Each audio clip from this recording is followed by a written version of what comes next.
إن الذين قالوا ربنا الله ثم استقاموا تتنزل عليهم الملائكة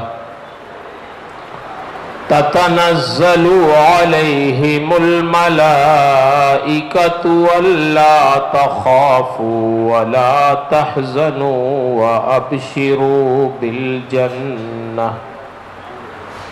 وأبشروا بالجنة التي كنتم توعدون آمنت بالله صدق الله العظيم وصدق رسوله النبي الأمين الكريم ونحن على ذلك لمن الشاهدين والشاكرين والحمد لله رب العالمين۔ انتہائی عقیدت و محبت اور احترام کے ساتھ بارگاہ رسالت مآب صلی اللہ تعالی علیہ وسلم میں درود شریف کا نذرانہ پیش کریں۔ اللہم صلی علی سیدنا و مولانا محمد معدن الجود والکرم وآلہ وبارک وسلم صلاۃ و سلاما علیک یا رسول اللہ صلی اللہ تعالی علیہ وسلم۔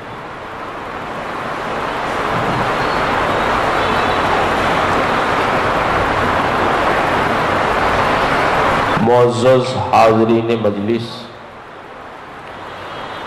یہ ہماری اور آپ تمام حضرات کی مشترکہ سعادت مندی اور خوش نصیبی ہے کہ ہم اور آپ اس وقت اللہ و رسول کے ذکر میں اور اللہ کے محبوبوں کے ذکر میں بیٹھے ہوئے ہیں۔ اللہ تعالیٰ اس مجلس خیر کو قبول فرمائے اور اٹھنے سے پہلے رب العالمین ہم سب کی مغفرت فرمائے۔ گڑبدیو مسجد کے انتظامیہ اور ٹرسٹی حضرات کو بھی میں مبارکباد پیش کرتا ہوں کہ یہ حضرات جب بھی جماعت اہل سنت کے کسی بزرگ شخصیت پر کوئی مجلس کرنی ہوتی ہے تو یہ بڑے ہی فراخ دلی سے اس کے انتظام و انصرام میں لگ جاتے ہیں۔ اللہ تعالیٰ ان کی عمروں میں برکت عطا فرمائے، ان کی صحت میں برکت دے، خیر فرمائے، مسجدوں کی خدمت کی مزید توفیق عطا فرمائے۔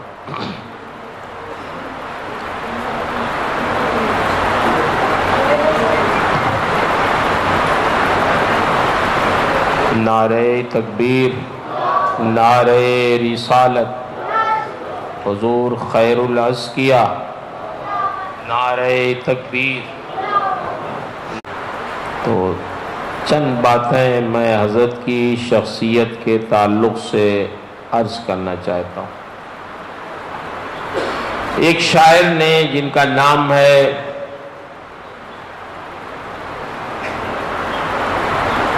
بابا فخر الدین عراقی، فارسی کی ایک کتاب ہے شعر باستاں، اس میں ایک شعر انہوں نے لکھا ہے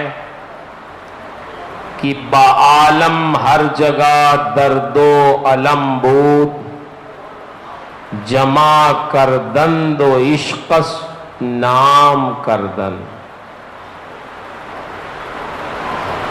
دنیا میں جہاں کہیں درد و علم یعنی درد اور تکلیف تھی، اس کو لوگوں نے اکٹھا کر دیا اور اس کا نام عشق اور محبت رکھ دیا۔ یہ عراقی صاحب نے عشق کی تعریف کی، تو میں اس کے تناظر میں یہ عرض کرنا چاہتا ہوں کہ اخلاص، للہیت، محبت، رواداری، خلوص، تقوی، پرہیزگاری، دین کا درد، سب کو اکٹھا کر دیجئے تو اسی کا نام حافظ ملت ہے۔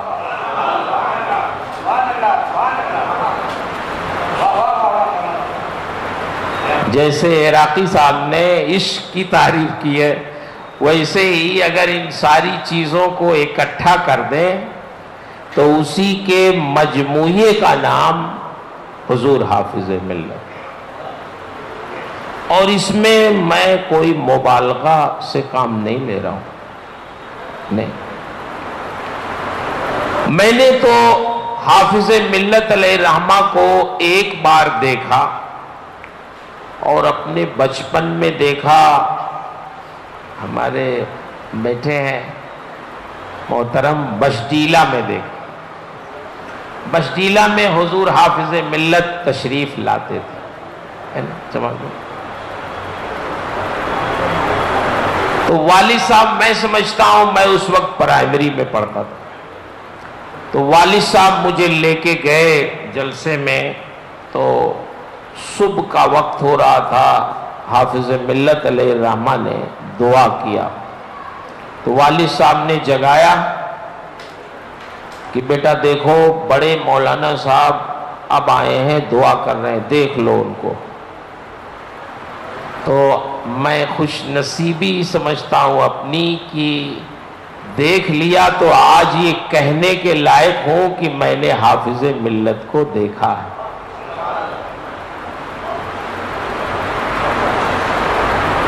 لیکن آپ دیکھ رہے ہیں خیر الازکیاء، مخدوم گرامی مرتبت استاذ گرامی حضرت علامہ محقق حافظ ملت رات کے اجالے میں بھی بجلی میسر نہیں تھی، آج دن کے اجالے میں لائٹ جلا کے ہم لوگ پڑھاتے ہیں کہ اجالا ذرا ٹھیک ٹھاک رہے۔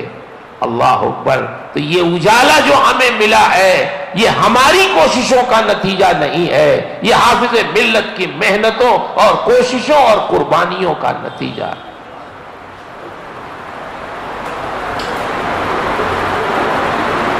جامعہ اشرفیہ جیسا ادارہ بنانا کوئی مشکل کام ہے؟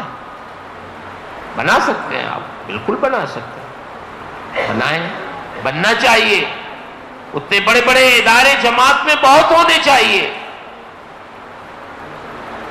پیسے ہی سے تو بنانا ہے، لیکن اداروں کے لیے صرف پیسے کی ضرورت نہیں پڑتی، اخلاص و للہیت کی بھی ضرورت پڑتی ہے۔ پیسے تو آپ لے آئیں گے، لیکن حافظ ملت کے اخلاص کی بھی ضرورت ہے۔ حافظ ملت جیسا مخلص آدمی ملے تو دوسرا جامعہ اشرفیہ بن سکتا۔ قربانیاں ہر آدمی دے نہیں پاتا۔ مبارک پور سے قریب خیر آباد ہے، ایک قصبہ ہے، وہاں ایک سیٹھ اقبال صاحب تھے، انہوں نے بھی اشرفیہ میں کمرہ بنوایا، ان کے نام کی تختی ہے۔ حضرت ان کے وہاں میلاد میں گئے، اس وقت ان کے قصبے میں صرف ایک گاڑی تھی، امبیسڈر، ایک کار تھی بس۔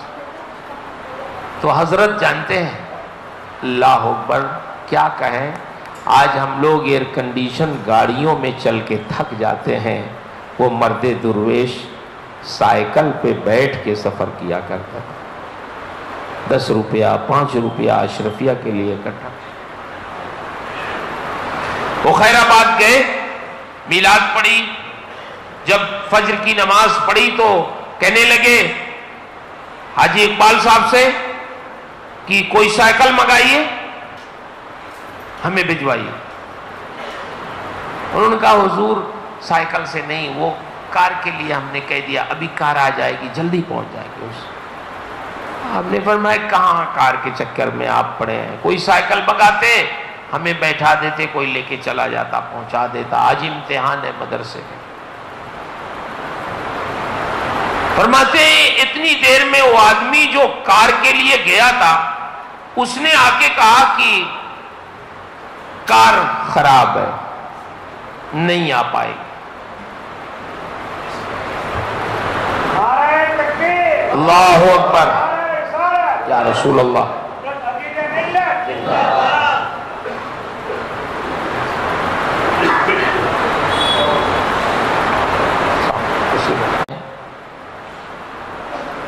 یہ ان لوگوں میں سے ہیں جنہوں نے صرف دیکھا ہی نہیں ہے بلکہ حافظ ملت سے پڑھا بھی ہے اور حافظ ملت کو بھی پڑھا ہے، دیکھا بھی ہے، سمجھا بھی ہے، ان سے سیکھا بھی ہے، ان سے علم بھی سیکھا، تقوی بھی سیکھا، پرہیزگاری بھی سیکھی اور اخلاص اور للہیت بھی سیکھی۔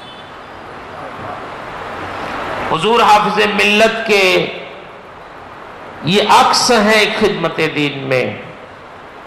جامعہ اشرفیہ کی خدمات ان بزرگوں کے قدموں سے وابستہ ہیں۔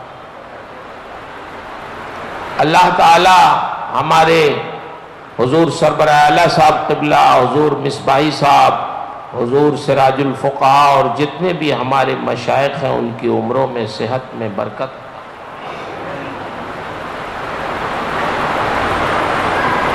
حضور خیر الاسقیاء ان حضرات میں سے ہیں کہ مبارک پور سے تقریباً 10-12 کلومیٹر آپ کا مکان تھا، بخاری شریف پڑھنے میں ایک دن بھی سبق آپ کا ناغہ نہیں ہوا کہ اس میں آپ موجود نہ رہے۔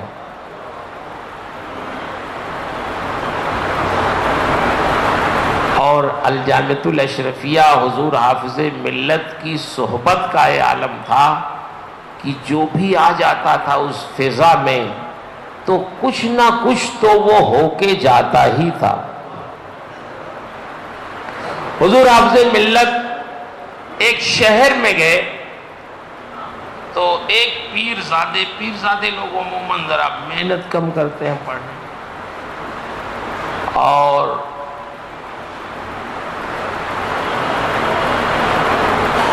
اگر وہ محنت کریں تو ان کا فیضان اور عام، لیکن بہرحال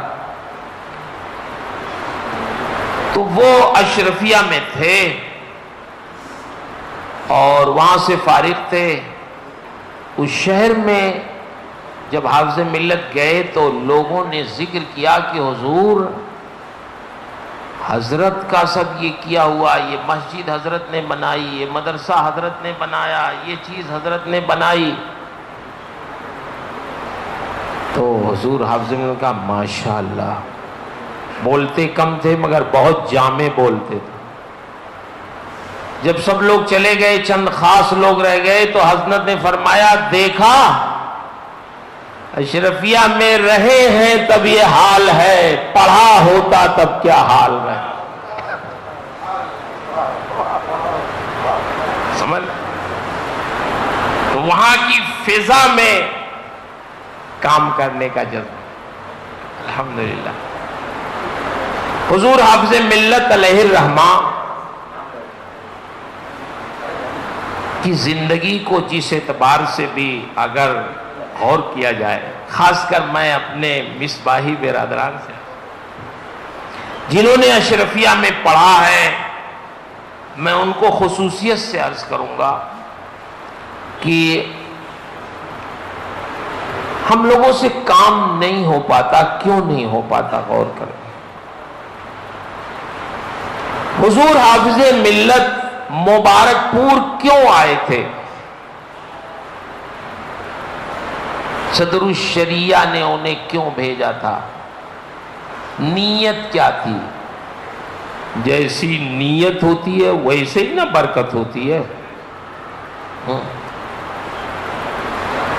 صدر الشریعہ علیہ الرحمہ نے جب ان سے کہا تو انہوں نے کہا میں ملازمت نہیں کرنا چاہتا۔ تو صدر الشریعہ علیہ الرحمہ نے کہا میں ملازمت کے لیے آپ کو نہیں بھیج رہا ہوں، دین کی خدمت کے لیے بھیج رہا ہوں۔ تو حضور حافظ ملت مبارک پور دین کی خدمت کے لیے تشریف لائے تھے، اور جب وہ دین کی خدمت کے لیے تشریف لائے تھے تو دین کی خدمت ہوئی. کیسی ہوئی؟ ابھی آپ نے مخدوم گرامی مرتبت حضرت مولانا نعیم الدین صاحب عزیزی سے بڑی تفصیلی گفتگو، ایسی خدمت کی کہ ہم ہوئے، تم ہوئے، کہ میر ہوئے، سب اسی زلف کے اسیر ہوئے. ہندوستان میں جائیے، کوئی ایسا صوبہ نہیں، کوئی ایسا ضلع نہیں، شاید کوئی ایسا شہر نہیں جس میں حافظ ملت کے بالواسطہ یا بلا واسطہ شاگرد نہ پائے جاتے.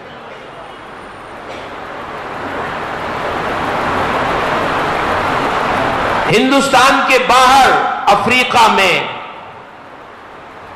ایشیا کے دوسرے ممالک میں مثلا لنکا میں، پھر ادھر کینیڈا، امریکہ، یورپ، کہاں نہیں ہے جامعہ اشرفیہ کے پڑھے ہوئے. بلکہ میں نے امریکہ میں ایک مسجد کے لوگوں نے کہا کہ ہمیں ایک عالم چاہیے امام، تو میں نے نام بتایا تو کہنے لگے کہ اپنے ہیں. میں نے کہا اشرفیہ سے پڑھے ہیں. تو کہے تب تو پوچھنے کی ضرورت ہی نہیں ہے کچھ کی کیسے. ماشاءاللہ حضور حافظ ملت علیہ الرحمت و رضوان سراپا اخلاص تھے. ہم لوگ کبھی کبھی تنگ دل ہو جاتے ہیں، اپنے شاگردوں ہی کی عزت برداشت نہیں کر پاتے، شاگرد کو قبول نہیں کر پاتے. اگر شاگرد ہم سے زیادہ کامیاب ہے تو کبھی کبھی ہم ہی تنگ دلی کا شکار ہو جاتے ہیں. لیکن حضور حافظ ملت علیہ الرحمہ کی شان کیا تھی، اب میں آپ کو پہلے مثال سے سمجھاؤں. حضرت سری سقطی جو حضرت جنید بغدادی کے پیر تھے اور غالباً ماموں بھی تھے، ان سے کسی نے پوچھا کہ حضور یہ بتائیں کیا کوئی مرید بھی اپنے پیر سے آگے بڑھ سکتا ہے مرتبے میں؟ یہ کس سے پوچھ رہے ہیں؟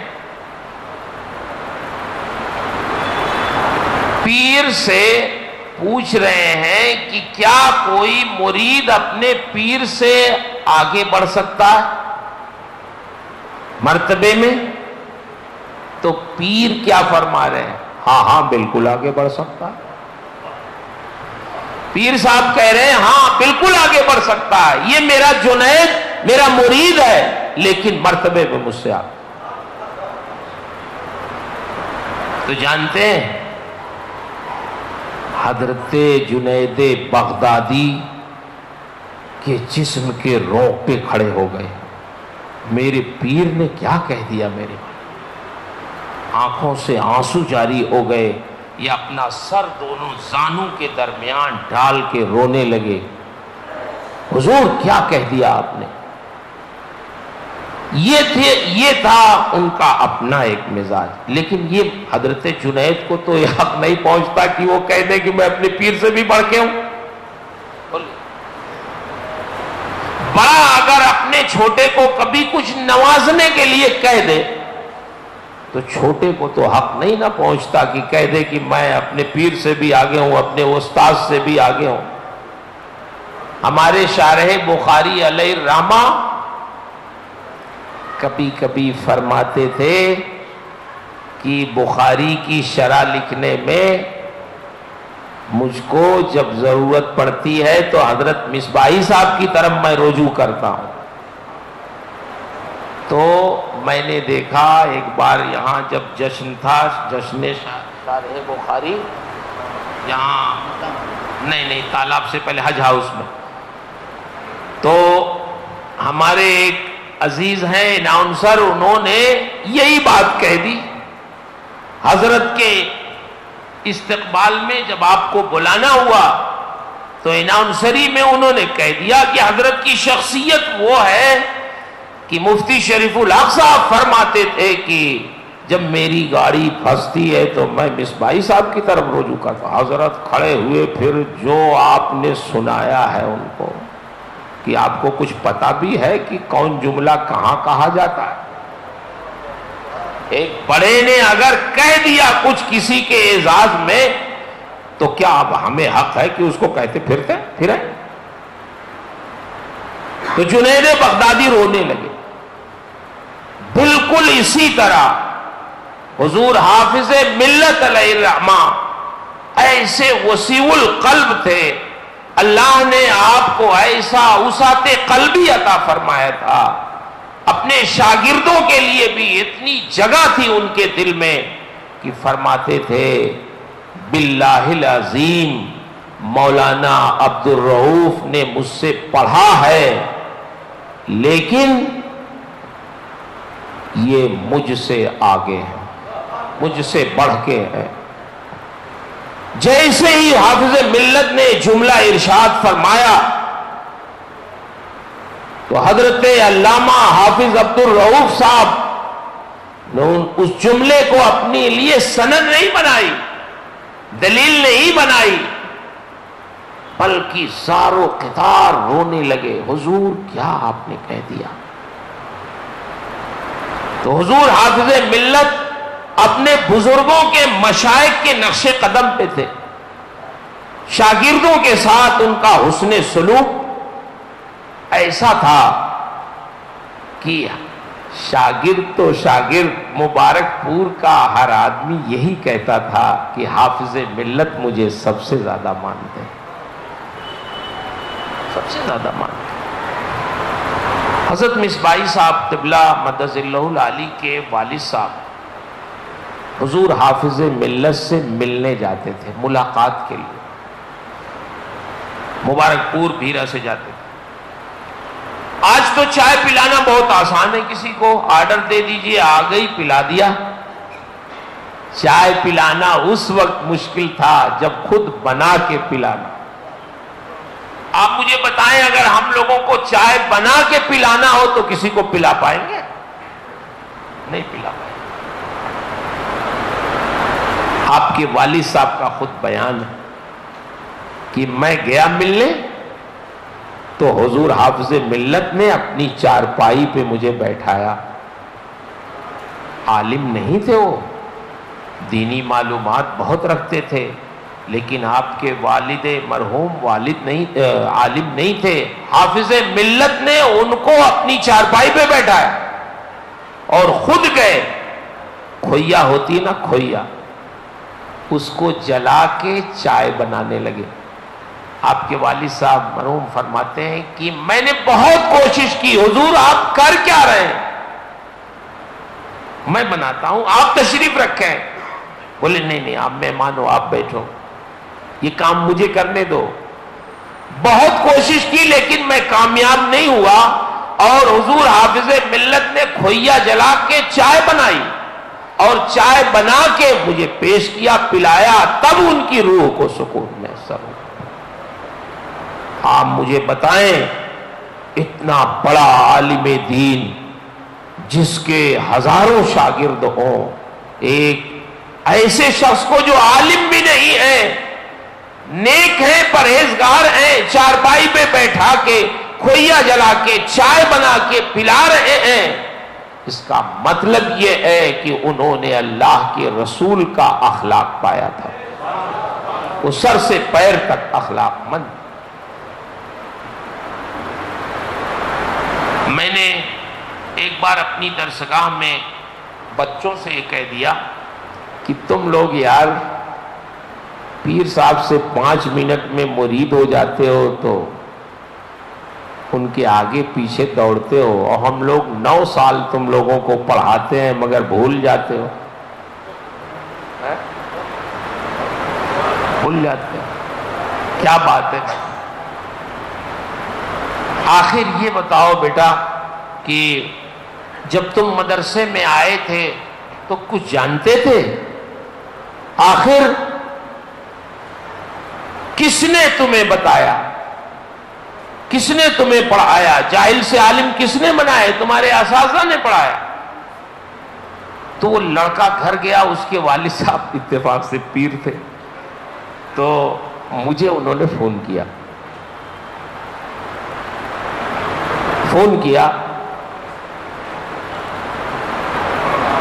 بیٹھیے تشریف رکھے، رکھو بات، کچھ رکھو یار۔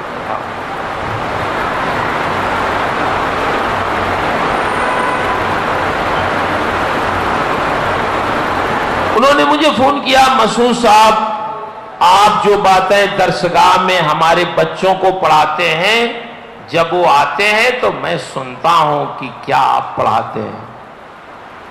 اچھا یہ بتاؤ اب کی تمہارے استاذ نے کیا پڑھایا؟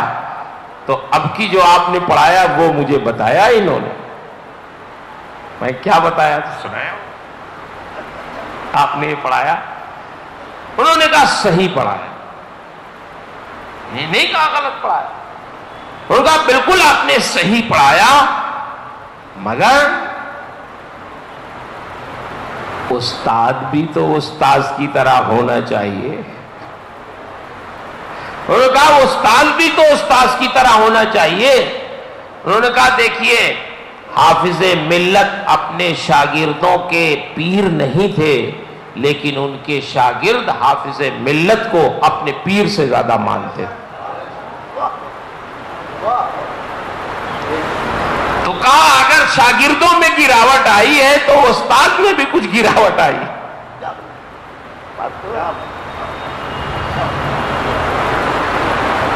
حضور حافظ ملت علیہ الرحمہ کی خدمت میں دیکھیے خودداری تو غضب کی تھی، اللہ اکبر۔ بنارس سے دو سیٹھ آئے، کچھ دعا ہوا کرانے آئے اور کہا حضور دعا فرما دیں۔ حضرت نے دعا فرمایا تو جانے لگے تو کہنے لگے حضور اگر کام ہو گیا نا تو آپ کو حج پہ لے کے چلیں گے۔ حضرت نے فرمایا استغفر اللہ، ہم نے دعا حج کے لیے نہیں کیا ہے، سنیے ادھر آئیے، بلایا، فرمانے لگے الحمدللہ عبدالعزیز نے حج کا پیسہ رکھا، عبدالعزیز نے اپنے حج کا پیسہ علیحدہ کر کے رکھ لیا ہے، صرف اس لیے نہیں جا رہا ہوں کہ تصویر رکاوٹ بن گئی۔ جس دن یہ رکاوٹ ختم ہو جائے گی عبدالعزیز اپنے پیسے سے حج کرنے جائے گا۔ اللہ، تنخواہ کتنی تھی؟ میرے خیال سے 30 روپے پہ آئے تھے مبارک پور، ایسے ہی۔ لیکن جب آپ کا وصال ہوا اور خطوط آپ کے پاس جو آئے گئے لوگوں نے پڑھا اس کو، تب پتا چلا کہ کتنے سفید پوش لوگوں کے اخراجات حافظ ملت برداشت کرتے تھے۔ خود اعظم گڑھ کے ایک عالم تھے جو جمشید پور میں رہتے تھے، سمن پور والے، جی محمد حسین صاحب، وہ خود بتاتے ہیں کہ ہمارے گھر والوں نے کہا پڑھائی چھوڑ دو، ہم خرچ نہیں دے پائیں گے۔ میں نے حافظ ملت سے کہا حضور اب مجھے پڑھنا نہیں ہے۔ بولے کیوں؟ کہا کہ اب اخراجات گھر والے کہہ رہے ہیں ہم نہیں دے پائیں گے۔ آپ نے فرمایا نہیں پڑھائی نہیں چھوڑنا، اخراجات کے لیے گھر والوں سے کہہ دو اللہ انتظام فرمائے گا۔ فرماتے ہیں کہ حضور حافظ ملت میرا سارا خرچ ادا کرتے، گھر والوں نے سوچا اب یہ چھوڑے گا نہیں تو میری شادی کر دی کہ شاید اب چھوڑ دے گا، تو فرماتے حافظ ملت میری بیوی کا بھی خرچ دے، میرے خرچ کو بڑھا دیا، اور کہ اب تم اکیلے نہیں ہو، اب تمہاری شادی ہوگی۔ آپ مجھے بتائیں اس زمانے میں ایسے استاذ ملیں گے؟ حضور حافظ ملت سر سے پیر تک مخلص تھے، یہی وجہ ہے جب الجامعۃ الاشرفیہ کے لیے اتنی بڑی زمین حافظ ملت نے حاصل کرنی چاہی تو مبارک پور کے لوگوں نے پوچھا کہ مدرسہ تو اتنا بڑا نہیں بنایا جاتا ہے، آپ اتنی زمین کیا کریں گے؟ مدرسہ تو چھوٹا سا ہے، مدرسے کا جو تصور ہے، اتنی بڑی زمین کیا کریں گے آپ؟ کیوں اتنا بڑا مدرسہ بنائیں گے؟ تو حافظ ملت کا صرف ایک جواب تھا کہ تاکہ قیامت میں عبدالعزیز کا رب عبدالعزیز سے راضی ہو جائے، صرف رضا الہی کے لیے میں بنانا چاہتا ہوں، اللہ کی رضا کے لیے بنانا چاہتا ہوں۔ تو جب کوئی کام اللہ کی رضا کے لیے کیا جاتا ہے تو وہ الحمدللہ پائے تکمیل تک پہنچتا ہے۔ حافظ ملت علیہ الرحمت و رضوان نے اہل مبارک پور کے اندر وہ جذبہ پیدا کر دیا تھا کہ واقعی صحابہ کی یاد انہوں نے تازہ کر دی۔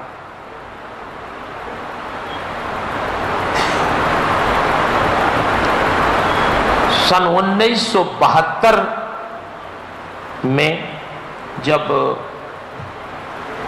الجامعۃ الاشرفیہ تعمیر ہونا تھا تو اس کے لیے چندہ ہو رہا تھا۔ مبارک پور کے لوگ الحمدللہ اس بارے میں اشرفیہ کے تو دیوانے ہیں اور حضور حافظ ملت کے دیوانے ہیں۔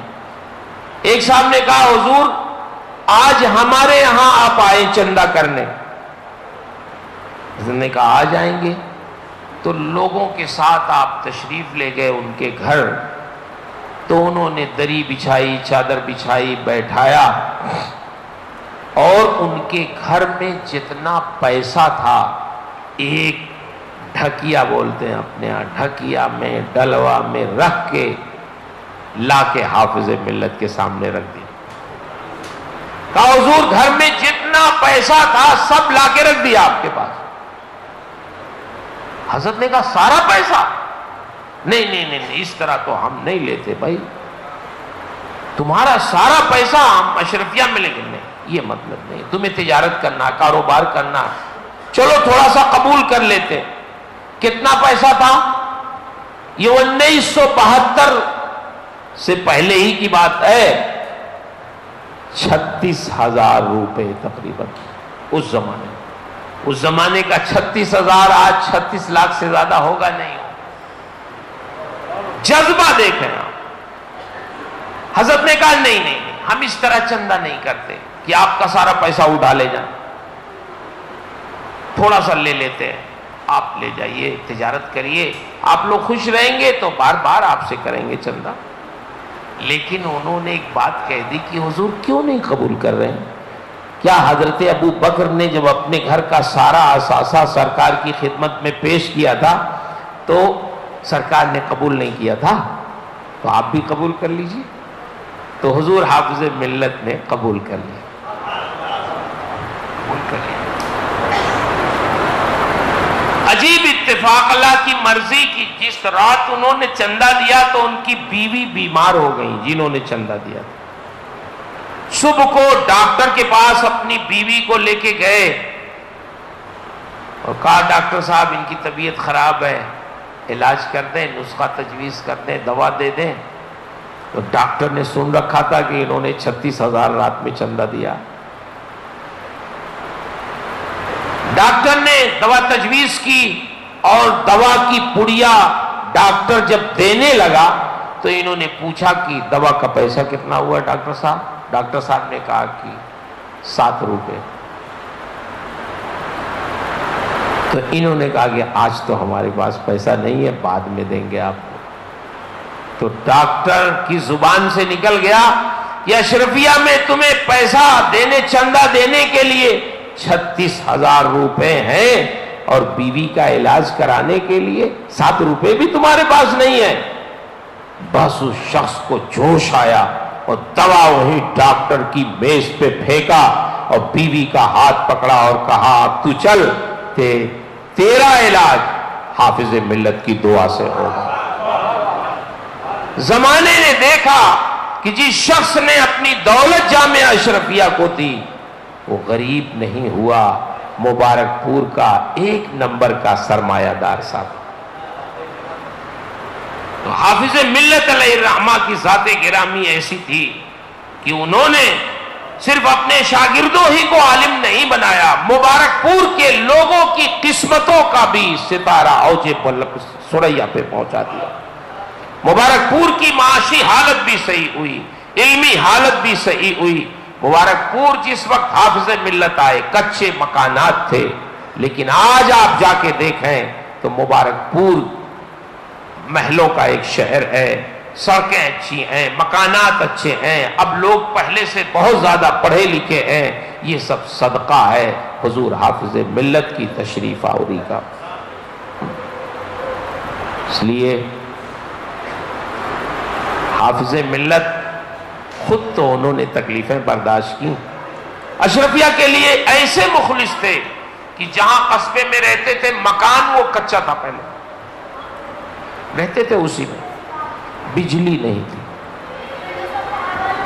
یعنی آپ غور، ایسا نہیں کہ مبارک پور میں بجلی نہیں تھی، حافظ ملت کے مکان میں بجلی نہیں تھی۔ کمیٹی کے لوگ آئے، محب بین آئے، کہنے لگے حضور کنیکشن لگوا دیتے ہیں بجلی کا۔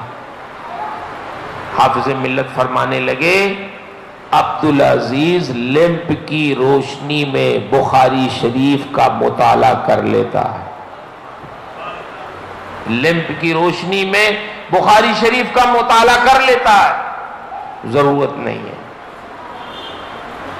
لوگوں نے کہا حضور صرف روشنی ہی کا مسئلہ نہیں ہے، بجلی لگ جائے گی تو پنکھا لگ جائے گا، آپ کو آرام ملے گا پنکھے سے، صرف روشنی ہی کا مسئلہ نہیں ہے، بجلی لگ جائے گی تو پنکھا لگے گا، آپ کو آرام ملے گا، آپ کو ہوا لگے گی۔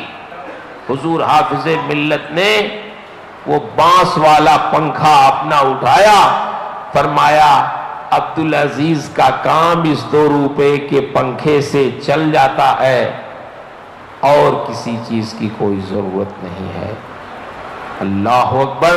حافظ ملت علیہ الرحمہ لیمپ کی روشنی میں پڑھتے رہے، اپنے بانس کے پنکھے سے اپنے آپ کو ہوا جھلتے رہے۔ آج آرام ہم لوگ کر رہے ہیں، مل پاتی ہے اس طرح کی؟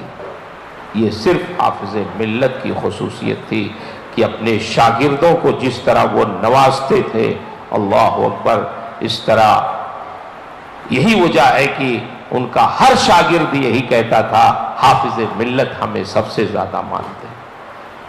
تو اس لیے آج کی یہ مجلس حضور حافظ ملت علیہ الرحمہ کے نام سے منسوب ہے، تو میں اپنے مصباحی برادران کو خصوصیت سے ان سے عرض کروں گا کہ ہم لوگ حافظ ملت کی بارگاہ کے خوشاچی ہیں، تو کوئی نہ کوئی ادا تو اپنے اندر حافظ ملت کی پیدا کرنی چاہیے، ان کے اخلاص کا کچھ حصہ آ جائے، ان کی تقوی اور پرہیزگاری کا آ جائے۔ حافظ ملت فرائض تو فرائض، تہجد بھی سفر میں نہیں چھوڑتے تھے۔ جس کی تہجد سفر میں بھی نہ قضا ہو، اللہ اکبر، اس کے فرائض و واجبات و سنن کا کیا عالم رہا ہوگا، ان کے حضر کا کیا عالم رہا ہوگا جب سفر میں ان کی تہجد نہیں قضا ہوتی۔ جس چیز کو وہ اختیار کرتے پوری زندگی اس پر مداومت کرتے، اور ہمیشہ مدرسین کی خیر خواہی۔ ایک بار کمیٹی والے جو تھے وہ آپس میں گفتگو کر رہے تھے کہ میاں شکر کا دام بڑھ گیا، دال کا دام یہ تھا اب اتنا ہو گیا، فلاں چیز کا دام اب اتنا ہو گیا، فلاں چیز کا دام، مہنگائی بہت بڑھ گئی۔ تو حضرت نے اساتذہ سے درخواست دلوا دی کہ تنخواہ بڑھانے کی درخواست تم لوگ دے دو، مہنگائی بہت بڑھ گئی۔ جب کمیٹی والوں کے پاس درخواست پہنچی، کمیٹی والوں نے کہا حضور یہ درخواست آئی، آپ نے فرمایا کہ آپ ہی لوگ تو کہہ رہے تھے کہ مہنگائی بہت بڑھ گئی ہے، تو جب مہنگائی بڑھ گئی ہے تو تنخواہ بھی بڑھ جانی چاہیے۔ مدرسین نے کوئی غلط بات تو نہیں کہی ہے۔ تو وہ طلبہ کے خیر خواہ، مدرسین کے خیر خواہ، اراکین کے خیر خواہ، مدرسے کے خیر خواہ، اور پوری امت مسلمہ کے خیر خواہ۔ حافظ ملت نے اپنا کوئی گھر نہیں بنایا مبارک پور میں، عزیز ملت نے بھی اپنا کوئی مکان مبارک پور میں رہائش کے لیے نہیں بنایا، وہی رہتے ہیں جس مکان میں حافظ ملت رہتے۔ ہم لوگ پہنچتے ہیں کہیں تو سب سے پہلے سوچتے ہیں کوئی زمین خرید لیں اپنے بال بچوں کے لیے۔ یہ لوگ اپنے بال بچوں کے لیے نہیں پیدا کیے گئے ہیں، یہ امت مسلمہ کے بال بچوں کے لیے پیدا کیے ہیں۔ اللہ نے ان کو دین کے لیے پیدا کیا ہے۔ بمبئی حافظ ملت تشریف لاتے تھے، یہی مصطفیٰ بازار ہے، شمس الحق علیمی صاحب کے کھولی میں ٹھہرتے تھے۔ کھولی جانتے ہی ہیں، اس میں ساری سہولیات تو نہیں ہوتی۔ بمبئی کے بڑے بڑے رئیسوں سیٹھوں کو معلوم ہوا کہ حافظ ملت بمبئی آتے ہیں، ایک مختصر سی کھولی میں رہتے ہیں، تو شمس الحق علیمی صاحب مرحوم اللہ ان کو غریق رحمت فرمائے، مولانا معین الحق صاحب کے والد تھے، وہ ان کے پاس آئے، کہنے لگے ہم لوگ چاہتے ہیں کہ حافظ ملت ہمارے یہاں ٹھہرے۔ دیکھیے کیسی بصیرت تھی حافظ ملت کی، وہ اپنی آسائش کی فکر نہیں کرتے تھے، وہ یہ دیکھتے تھے کہاں مجھے ٹھہرنا چاہیے۔ ان کے پاس آئے لوگ کہ حافظ ملت بمبئی آتے ہیں، آپ کے پاس ٹھہرتے ہیں، آپ کا مکان بھی تو کوئی بہت بڑا نہیں ہے، سہولیات بھی نہیں ہے، ایک کمرہ ہے اس میں حضرت رہتے ہیں، آپ کو بھی دقت ہوتی ہوگی، تو حضرت کو ہم لوگ چاہتے ہیں کہ اپنے گھر لے جائیں، وہاں ٹھہرائیں۔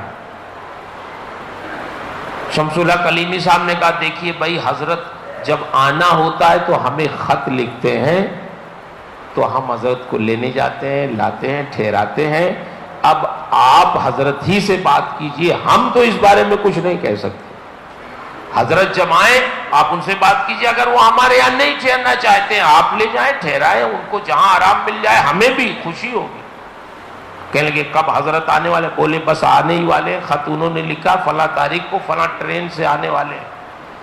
تو وہ سیٹھ صاحبان لوگ پہنچ گئے اسٹیشن، اور جب حافظ ملت اترے، حافظ ملت نے دیکھا ان حضرات کو اور علیمی صاحب کو دیکھا، فرمانے لگے آپ حضرات کیسے تشریف لائیں؟ تو علیمی صاحب نے کہا بھائی آپ لوگ بتا دیں حضرت سے کیوں آئے، خود ہی بتائیے آپ لوگ۔ انہوں نے کہا حضور ہم لوگ چاہتے ہیں کہ آپ ہمارے یہاں ٹھہریں۔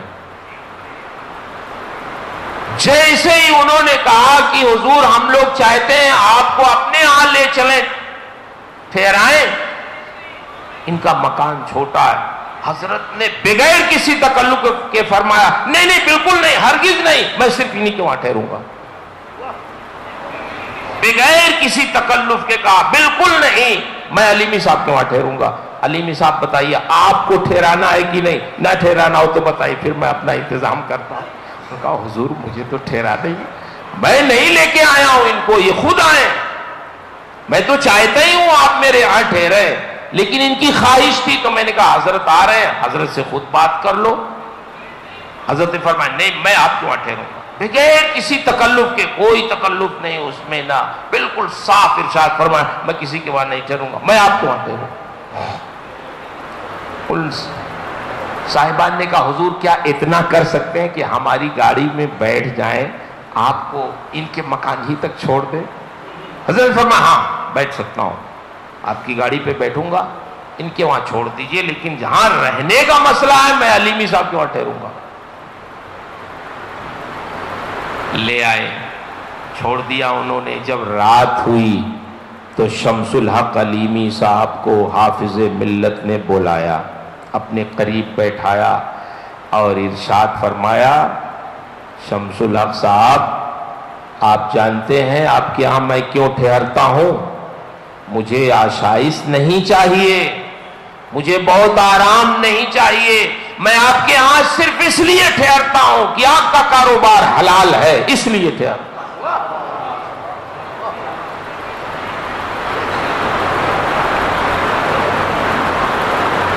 حافظ ملت کیسی تمیز حلال و حرام کی رکھتے تھے، کتنی فکر تھی ان کو، کس طرح ان کا نظریہ تھا۔